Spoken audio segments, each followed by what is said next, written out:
Justin, how are the guys settling in for the first night? Yeah, good. There's obviously a lot of distractions around the hotel, and there's some orientation issues with where all our meetings are and that. So today was designed to be a bit more of a low-key day for them to settle in and get their bearings right, and we'll main train tomorrow and get stuck into it. What are those distractions like? Just the Eagles and just figuring out where to go?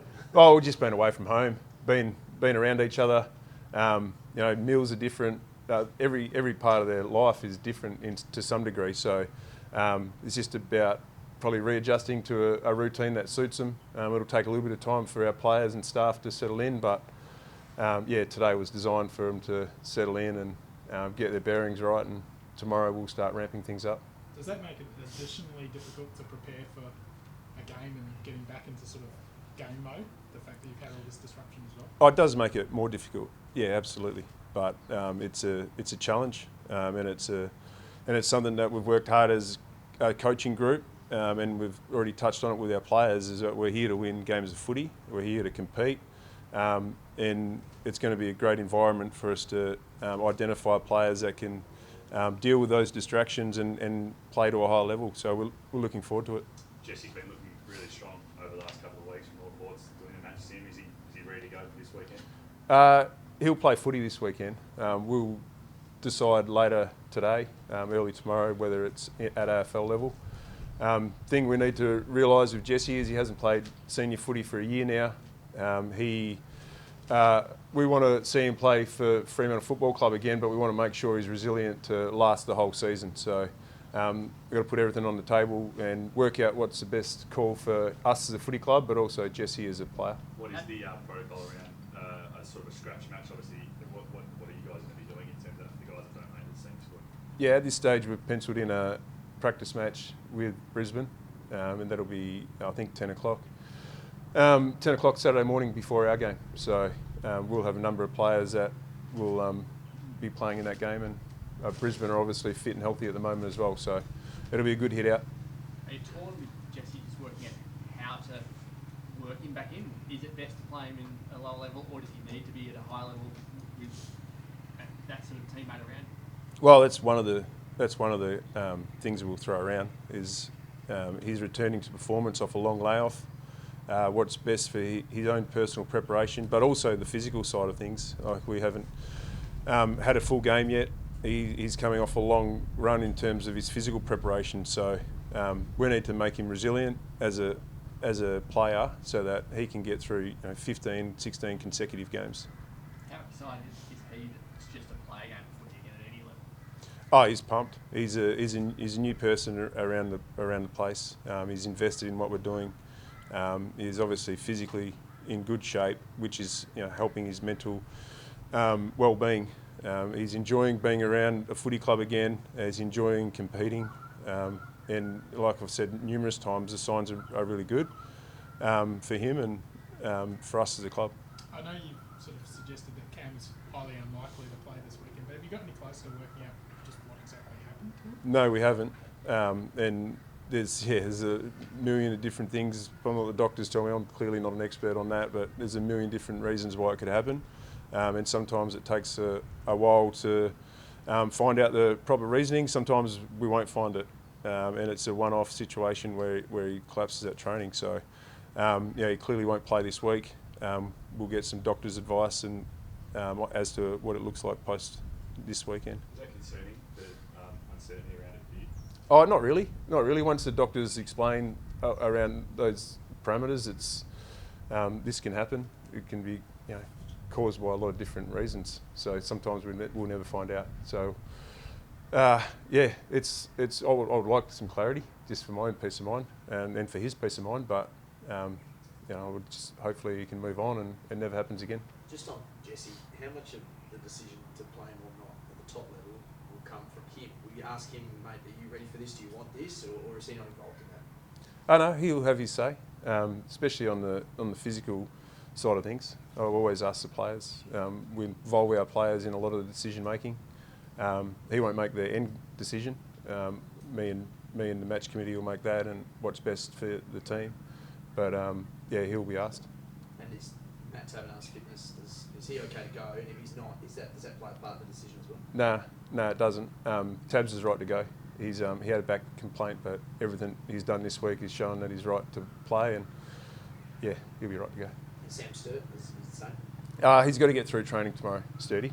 He's coming off a short run, so we'll leave that call to a little bit later. Obviously had the hiccup in quarantine and hasn't done a lot. He participated in our match sim last week. Got through that well, but we want to see him have a good hit out tomorrow and see how he pulls up.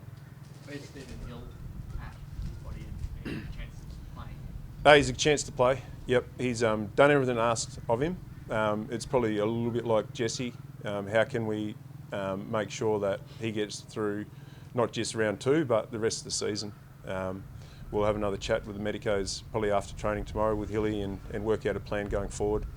I see him as a top 10 player for us. He's been a star of our club for a long period of time, and I want to make sure we build a resilient footballer again, and one that can contribute week in, week out. Got Mundy and Wilson coming back as well. Like when you're trying to work out the fitness levels of the group and who played round 1, is it difficult to manage the return of so many guys after such an extended period? Yeah, absolutely. It's a balance we need to make sure we get right. And with shorter quarters coming off such a long break, we need to make sure we plan for all different scenarios before we get to the game, but also in game. Barra and Nath Wilson are slightly different because they would have been ready to go round 2 if it had stood where it was in the fixture. So they've done pretty much another mini pre-season. So I've been really impressed with the way they've presented after the shutdown, and their training's been outstanding. So they'll be locks to play. Justin, I know you're 100% focused on Brisbane, but are you excited by the prospect of a WA hub happening after this? Yeah, I am. It'd be nice to get home, and it'd be nice to have some clarity on what's going to happen post round 5. And if we have to stay here another week or 2, it'd be nice to get that clarity so we can really plan and put our players' minds at ease. It's never nice to be away from family for as long as they're going to be asked to be away from family. So it'd be just nice to have that clarity, and be nice to spend some time at home when we do return. And nice to see maybe some Victorian teams do some of the heavy lifting, come over to WA and spend some time. Yeah, it is, and that's one of the scenarios clearly that's been thrown up. Personal preference is we just get back to playing how we're used to playing, and we can fly in, fly out, and get back to the normal mojo of a season. We understand it's not a real season, and it's not a normal season, sorry. But that's what we're looking to hope to get back to. Harley Ben, I know you didn't coach him, but he's obviously was at the Dockers for a long time. He's been named to play this weekend. It's a nice thing for Harley, isn't it? Absolutely. Everyone at the football club wants the best for Harley. So if he can get back to playing consistent football, that's great for him. And he's obviously a kid with a lot of talent, and we don't want that talent wasted to AFL footy. So I wish him all the best. Done one more on the injury, guys. Blake Acres, where's his body at and ability to play at some sort of level this weekend? Yeah, he'll play at some level this week. He's done a mountain of work to get back. He's full trained since we ended the shutdown. So yeah, he's up for selection. When did you start looking at the opposition? Today.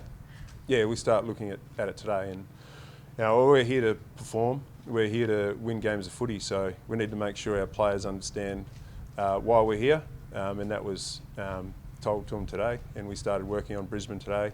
They're clearly a top quality side, finished top 4 last year. So we'll need to be at our best. Any chance we might see a Sarong or a Young or a Valenti this week, or have you got too many old guys coming back? Well, we've got a lot of players to squeeze in. I've been super impressed with the way a lot of our younger players have handled the shutdown. They didn't look at it as an opportunity to maintain fitness. They looked at it as an opportunity to get better.